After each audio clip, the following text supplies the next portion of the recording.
Hey everybody, Economic Ninja. I hope you're doing well. That didn't work too good. Want to talk about some layoffs that are happening in the medical industry, and I think it's very important people understand that because for the last couple of years, all I heard from people in the comment section, well, my job's fine, it's secure. I'm in the medical industry, and I was saying you've got to prepare for something bigger than what you think is coming. All right, because you have no concept of this for years and decades. Really, this whole sort of thing was preached about the medical industry and how your job was going to be safe because all these baby boomers were going to get older and then pass on, and there's going to be all this need for medical. But what people do not understand is when there's no money, there's no jobs. It doesn't matter. There could be a ton of patients, hurting, sick patients over here, but if there's no money to pay you, you don't have a job. End of story. And that is what's happening. And there's something even more catastrophic coming in the economy. So I got a great comment from a subscriber, and check this out. It's about a company laying off nearly 800 employees in Louisiana, but it's happening a lot more.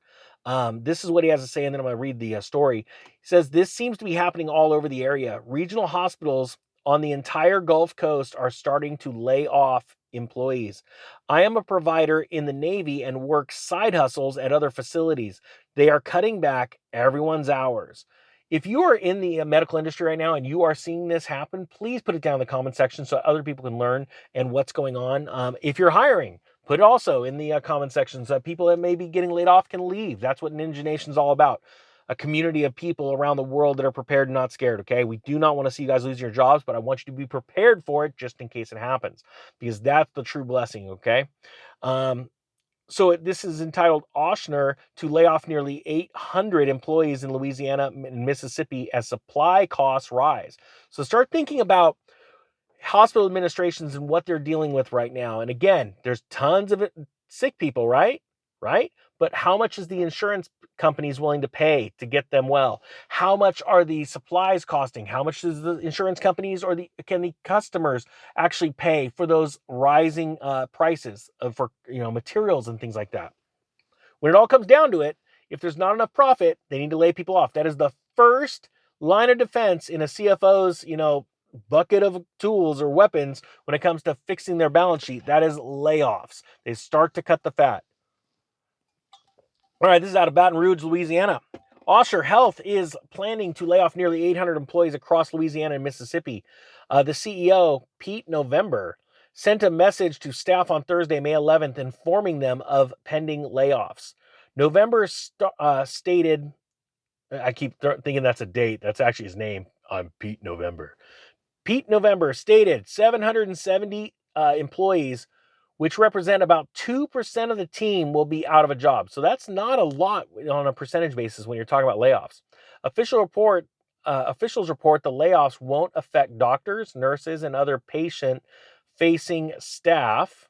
Workers in management, administrative jobs, and clerical positions will see the most cuts. Now, I got to disagree there because I have a friend that runs hospitals, and they say that literally there are times where you just literally put more patients with less nurses. End of story. So as of right now, that's their first line of defense. They're only laying off 2%, almost 800 people, and they're saying, hey, this is not going to affect patient care. But eventually it does, because they need to make deeper cuts, right? To stay alive, to stay open. And so then they start, one nurse was with 2 or 3 patients. Now they're with 4 or 5 patients. And that does happen eventually. And I don't see that changing for companies like this. Oshner cited increased labor costs and nationwide shortage of patient care clinicians, a weakened economy, and high inflation as part of the reason for the layoffs. Those factors have caused supply costs to escalate. Another thing that's happening, and it's along these lines, when he's talking about a nationwide shortage of patient care clinicians, um, clinicians, or however you pronounce it, these traveling nurses and PAs and stuff, they're getting paid insane amounts of money, right?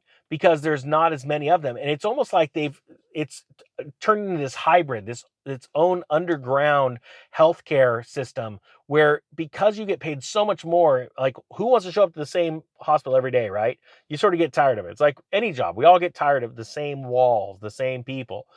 Hey, I could become a traveling nurse or traveling PA or traveling doctor and make double what I'm making. And I have this change of venue. It's like I could be the hero. I'm coming in. Hey, how you doing? Now I'm leaving. Now I'm going to the next place.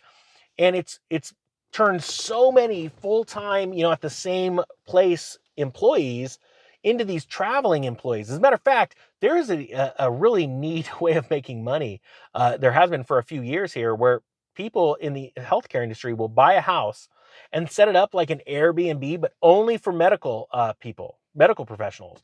And they literally just lease these short-term rentals out to these people that come into town to work at these area hospitals, and then they leave. And they're just getting more newer people in, and they say they're making tons of money. Why? They could charge higher rates because these clinics are paying, and these hospitals are paying exorbitant rates for these traveling nurses. So you've seen an industry completely morph, very similar to what happened with the taxi industry, the cab industry, when Uber and Lyft came out. And a lot of these taxi drivers are like, heck with this, I'm going to go get my own car and become my own owner, become my own boss.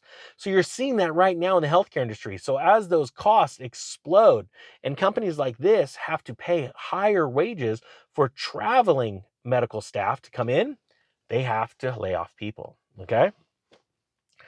Specifics from the company, the company that's laying off people right now, says there are three key factors driving significant financial and operational pressure for healthcare providers across the country: increased labor costs, a nationwide shortage of patient care clinicians, and a weakened economy, high inflation, which has caused supply costs to accelerate. We just read that one, right? Check this out. Impacted positions are management and primarily non-direct patient care roles, and they go into that, like I said. But again, I think that's just the beginning. That's just the start of this. Um, and then lastly, they say this. They want to make sure at this point there are no plans for additional system-wide workforce reduction. Why would they say that? Put it down in the comment section. Well, I'm already going to tell you. It's because they don't want to cause panic in their current employee base and them jump ship, which would cause them to literally have to get more people that are traveling in and pay higher rates. It's but what's crazy is, and I'm sure we'll see it soon, we'll probably see in about 3 or 4 months another round of layoffs from this company. But hey, I'm not a professional. I don't know this company personally, but it's like the trend. When you see these businesses start to do this, it's usually not a one and done. It's a multi sort of prone, like a multi-phase approach to these layoffs. And so you got to see, try and stop the bleeding in phase one. If you didn't, okay, you got to go to phase two. Not just one set of layoffs usually work. And as this problem gets bigger and bigger, you're going to need bigger tools. So hope you got something out of this. Let me know in the comment section if you're in the healthcare industry, what you're seeing on the front lines, please. And if you guys are hiring, put it in the comment section, because you might be able to bless somebody that needs a job that is like-minded like you, part of Ninja Nation. All right, guys, that being said, the Economic Ninja is out.